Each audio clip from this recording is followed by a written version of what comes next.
Mga bro, mukhang mas lalo pang pinalalakas ng Philippine Navy ang kakayahan nito sa high-performance naval engines.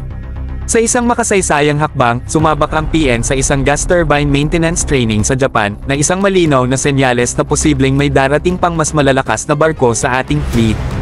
Ito ay bahagi ng capacity building project ng Japan Ministry of Defense, o JMOD, at Japan Self-Defense Forces, o JSDF, na isinagawa sa Yokosuka Repair Supply Facility at Second Service School mula March 3 hanggang March 7. Ano ang ibig sabihin nito?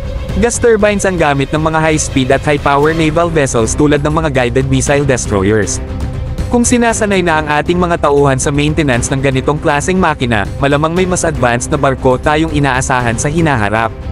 At alam naman natin kung saan galing ang ilan sa pinakamahusay na destroyer sa mundo, walang iba kundi ang Japan Maritime Self-Defense Force, o JMSDF. Matagal nang usap-usapan na maaaring magkaroon ng future transfer ng JMSDF destroyer sa Philippine Navy. Ilang lumang barko ng Japan ang na-retire na, pero highly capable pa rin ang mga ito.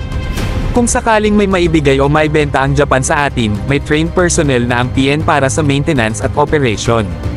Ibig sabihin, hindi lang tayo basta tatanggap ng barko, kundi kaya rin nating alagaan at panatilihing nasa top condition ang mga ito.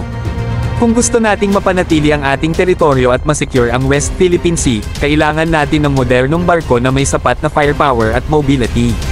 Ang pagdevelop ng gas turbine maintenance expertise ay isang malaking hakbang patungo sa pagkakaroon ng mas advanced na naval asset sa hinaharap.